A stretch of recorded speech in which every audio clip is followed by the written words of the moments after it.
Kementerian Keuangan bisa menghapus bukukan tanah berapa hektar sebagaimana disampaikan oleh masyarakat di ketiga desa ini, ya, supaya itu dikeluarkan dari aset negara, dari Kementerian Keuangan.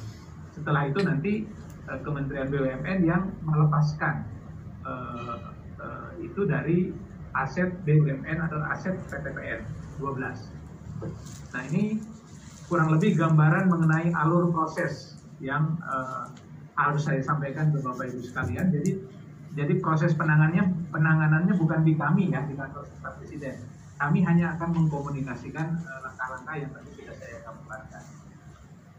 Nah, berikutnya Bapak sekalian, kita sekarang mencoba membuat tahapannya ya. Barangkali sebelum kami berkirim surat, kami memohon kepada Mas Sumantoro dan teman-teman di Pospera untuk mendampingi pemerintahan desa di Sepawon, di Babadan, dan kalau mungkin di Desa Satak untuk membuat surat bersama lagi ya, untuk pengajuan permohonan pelepasan aset PTPN 12 ini. Persis seperti ini, seperti yang dibuat oleh Kepala Desa Sepawon. Baik, Pak. Itu yang pertama. Yang kedua, dilengkapi dengan kronologis dan sejarah singkat tanah di ketiga desa tersebut, ya, dengan memperbaiki yang sudah dikirim ini menjadi atas nama 3 desa. Gitu. Kalau suratnya atas nama 3 desa, begitu, ada 3 kepala desa atau pemerintahan desa, plus kronologinya, plus lebih ideal kalau ada daftar nama warganya yang menyampaikan permohonan hak itu. Jadi di desa di sini ada di Desa Sepawon misalnya ada 4 dusun, dusun Gadok, dusun Badek, dusun Sepawon, dan dusun Krakah.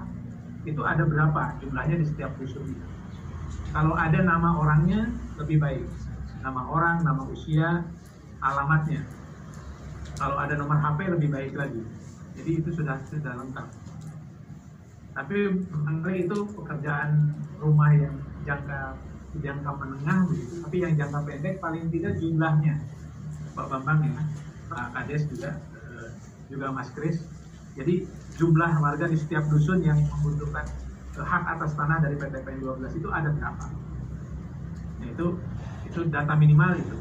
Data jangka menengahnya adalah data nama, alamat, usia, dan nomor HP dari orang yang membutuhkan hak atas tanah itu. Itu disebut subjek reform, subjek pembaruan hari ini. Nomor HP itu tidak wajib, kalau punya aja, kalau punya itu lebih baik. Nah, lalu yang berikutnya, yang keempat itu kalau ada informasi spasial atau peta di mana saja tanah yang termasuk tanah PTPN 12 itu yang ada dalam klaim masyarakat, atau dibalik, di mana saja tanah masyarakat yang dulunya dikuasai dan digarap oleh masyarakat yang sekarang menjadi tanah PTPN 12. Kalau itu ada petanya, ada di Desa Sepawon sebelah mana saja, ada di Desa Babakan di mana saja, di Desa Satak di mana saja, itu ada 3 peta di 3 desa. Kemudian ada 1 desa yang menggabungkan ketiga peta itu akan lebih mantap. Itu akan memudahkan nanti baik Kementerian ATR, Kementerian Keuangan, Kementerian BUMN untuk melakukan verifikasi. Jadi dengan demikian datanya menjadi lengkap. Tidak hanya narasi, tidak hanya angka-angka dalam tabel, tapi ada data spasial disebut begitu.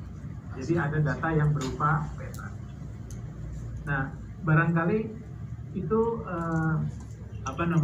yang kami butuhkan.